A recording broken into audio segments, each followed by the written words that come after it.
नमस्कार दोस्तों, मैं सुधी चौधरी।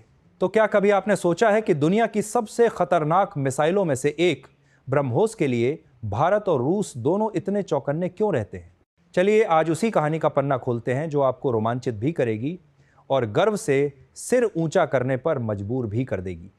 दरअसल बात कुछ यूं है कि जैसे कभी रूस ने भारत को ब्रह्मोस किसी तीसरे देश को बेचने की अनुमति नहीं दी थी, ठीक वैसे ही आज भारत ने रूस को साफ मना कर दिया है और इस बार खरीदार कोई और नहीं बल्कि भारत का विरोधी मुल्क तुर्की है। तो चलिए पूरी डेवलपमेंट को समझते हैं, लेकिन आगे बढ़ने से पहले आपसे एक अपील है, इस वीडियो को लाइक करके चैनल को सब्सक्राइब जरूर, शहर का नाम जरूर लिखें। देखिए अब आपको लगेगा कि आखिर इतना हंगामा क्यों, तो जरा गौर करिए कि जब भी ब्रह्मोस की चर्चा होती है पूरी दुनिया की नजरें वहीं टिक जाती हैं, क्योंकि यह मिसाइल सिर्फ मिसाइल नहीं बल्कि युद्ध का खेल बदलने वाली शक्ति है। उदाहरण लीजिए कि जैसे क्रिकेट में कोई बल्लेबाज मारते हुए खेल का रुख पलट देता है, वैसे ही युद्ध के मैदान में ब्रह्मोस कुछ ही पलों में दुश्मन का खेल खत्म कर सकती है। यही वजह है कि हर देश इस पर नजर गड़ाए बैठा है। पिछली बार यूक्रेन ने ब्रह्मोस खरीदने की कोशिश की थी, लेकिन रूस ने साफ मना कर दिया था। कारण यह था, अगर यूक्रेन को यह मिसाइल मिल जाती तो रूस यूक्रेन युद्ध की परिभाषा ही बदल जाती। और अब वही कहानी दोहराई जा रही है, बस किरदार बदले हुए हैं। इस बार रूस और तुर्की के बीच डील हो रही थी, लेकिन भारत बीच में आकर खड़ा हो गया और बोला, रुकिए, ये कभी नहीं होगा। दोस्तों अब जरा तुर्की की दिलचस्पी को समझते हैं। खबर आई है रशियन न्यूज एजेंसी TSS से कि तुर्की की सेना ब्रह्मोस मिसाइल खरीदने के लिए दिलचस्पी दिखा रही है। अब आप सोच रहे होंगे तुर्की ही क्यों, तो जरा बैकग्राउंड देखिए। रूस और तुर्की के रिश्ते काफी अच्छे हैं। हथियारों के मामले में दोनों की दोस्ती किसी और स्तर पर है। याद कीजिए, S-4000 डिफेंस सिस्टम की डील नाटो के भारी विरोध के बावजूद तुर्की ने रूस से यह हथियार खरीद ही लिया था। यानी तुर्की के लिए रूस एक भरोसेमंद हथियार सप्लायर है। अब तुर्की का दिमाग ब्रह्मोस की ओर गया है, क्योंकि इसके जरिए वो अपने 3 सबसे बड़े दुश्मनों ग्रीस, साइप्रस और इजराइल पर बढ़त बना सकता है। जरा सोचिए, एक ऐसी मिसाइल जो रडार को धोखा देकर उड़ती है और पलक झपकते ही दुश्मन के ठिकाने को तबाह कर देती है। अगर वह तुर्की के पास हो तो ग्रीस और साइप्रस जैसे देश दिन रात चैन से बैठ पाएंगे क्या? जवाब है बिल्कुल नहीं। इसी वजह से तुर्की के पूर्व डिफेंस मिनिस्टर और आर्मी चीफ हुलूसी आकार ने सीधे एर्दोगान को सलाह दी कि अगर हमें अपने दुश्मनों पर भारी पड़ना है तो सिर्फ TB2 ड्रोन ही काफी नहीं होंगे, हमें ब्रह्मोस जैसी मिसाइलें भी चाहिए। यहां एक उदाहरण समझिए। जैसे कोई पहलवानी अखाड़े में लठ लेकर उतर जाए तो उसका रुतबा अलग ही हो जाता है।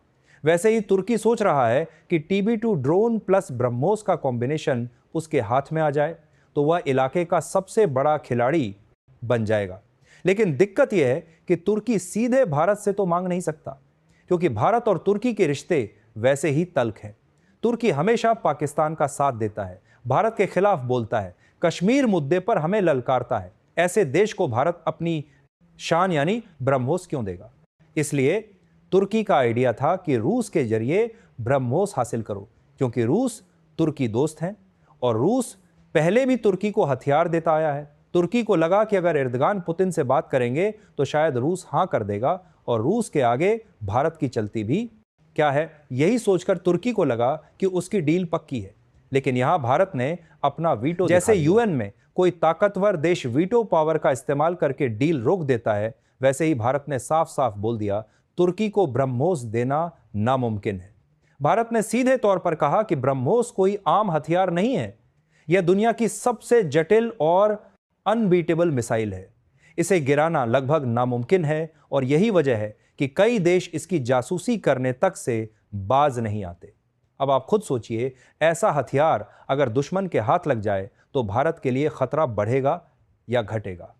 दोस्तों अब आते हैं इस पूरी कहानी के सबसे अहम हिस्से पर कि भारत ने आखिर तुर्की को ब्रह्मोस देने से मना क्यों किया। दरअसल भारत सरकार ने साफ कहा है कि अगर ब्रह्मोस तुर्की के हाथ लगी तो सीधा रास्ता पाकिस्तान और चीन तक खुलेगा। तुर्की पाकिस्तान का सबसे बड़ा अंतर्राष्ट्रीय साथी है। चाहे कश्मीर का मुद्दा हो, संयुक्त राष्ट्र की बहस हो या रक्षा सहयोग, हर जगह तुर्की पाकिस्तान का वकील बनकर खड़ा रहता है। अब अगर तुर्की के पास ब्रह्मोस पहुंचती है तो क्या गारंटी है कि वह तकनीक पाकिस्तान तक नहीं जाएगी? और यहीं से शुरू होता है सबसे बड़ा खतरा चीन, क्योंकि चीन रिवर्स इंजीनियरिंग का मास्टर है। यानी अगर ब्रह्मोस की तकनीक उसके हाथ लग गई तो वह उसका कॉपी वर्जन बना देगा, और सिर्फ कॉपी ही नहीं, उसमें सुधार करके भारत और रूस के लिए नई मुश्किलें खड़ी कर देगा। स्पेशलिस्ट का कहना है कि अगर चीन को ब्रह्मोस की झलक भी मिल गई तो वह सिर्फ इस मिसाइल का ही नहीं बल्कि रूस की बाकी मिसाइलों का भी काट निकाल देगा। सोचिए, जिस हथियार पर हमें दशकों लगे और अरबों रुपए खर्च हुए, वही तकनीक दुश्मन के पास जाकर हमें ही मात देने लगे तो ये कितना खतरनाक होगा। इसीलिए भारत ने साफ कर दिया कि रूस चाहे तो तुर्की को S-4000 जैसी दूसरी मिसाइलें दे, हमें कोई आपत्ति नहीं, लेकिन ब्रह्मोस का सवाल ही नहीं उठता। सच कहें तो भारत का रुख बिल्कुल सही है। अगर कोई आपसे आपका तुर्की के नमंतर है ब्रह्मास्त्र मांगे, और वह भी आपका दुश्मन, तो बिल्कुल भी नहीं देना चाहिए। ब्रह्मोस भारत और रूस की कंबाइंड मेहनत का नतीजा है। इसे दुश्मन के हाथों में देना अपने ही घर में बारूद रखने जैसा होगा। भारत ने यहां तक कहा कि अगर रूस ब्रह्मोस को इजिप्ट या किसी अफ्रीकी देश को देता तो हम विचार कर सकते थे, लेकिन तुर्की के लिए कभी नहीं। और दोस्तों, यही है असली डिप्लोमेसी। भारत ने दिखा दिया कि दोस्ती अपनी जगह है, लेकिन सुरक्षा और राष्ट्रीय हित सबसे ऊपर है। जैसे कोई किसान अपने खेत की रखवाली करता है, अगर पड़ोसी मित्र है तो वह उससे अपना ट्रैक्टर और हल उधार दे भी सकता है। लेकिन अगर पड़ोसी बार बार झगड़ा करता हो और उसकी नीयत पर शक हो तो क्या किसान उसे अपना हल देगा? जवाब है बिल्कुल नहीं। भारत का फैसला भी यही है। चाहे तुर्की कितना भी रूस से दोस्ती का हवाला दे, लेकिन भारत ने पहले ही कह दिया, ब्रह्मोस हमारी सुरक्षा की बैकबोन है। इसे किसी कीमत पर दुश्मन के हाथ नहीं लगने देंगे। और सबसे बड़ी बात यह है कि भारत तुर्की के खिलाफ ग्रीस और साइप्रस को सपोर्ट कर रहा है, और तुर्की का मीडिया खुद इतना फाफड़ा रहा है कि आप रिपोर्ट में देख लीजिए। उन्होंने इसकी जानकारी पता लगा ली है कि भारत ने साइप्स को ब्रह्मोस मिसाइल का ऑफर दिया है, और भारत जल्द ही साइप्स को ब्रह्मोस मिसाइल एक्सपोर्ट करने जा रहा है, जिसका इस्तेमाल तुर्की के खिलाफ होगा। यही नहीं, हमने बताया कि बात सिर्फ साइप्स तक ही सीमित नहीं है, बल्कि खबरें तो इस बात का भी दावा ठोक रही हैं कि ब्रह्मोस मिसाइल की सेलिंग क्रेजी मूवमेंट की तरह हो रही है, और अब ग्रीस में भी या मिसाइल जाने वाली है। बाकी अब सवाल आपसे, क्या आपको लगता है कि भारत का यह कदम सही है? भविष्य में अगर तुर्की इस पर और दबाव बनाए तो क्या भारत को अपना स्टैंड बदलना चाहिए या नहीं? नीचे कमेंट में अपनी राय जरूर बताइए। साथ ही इस वीडियो को लाइक और हाइप करके अपने मित्रों तक शेयर जरूर करें, ताकि उन्हें भी जानकारी मिल सके। इसी तरह और भी नॉलेजेबल वीडियो देखने के लिए चैनल को सब्सक्राइब करके बेल आइकन को ऑल पर जरूर सिलेक्ट करें। जय श्री राम।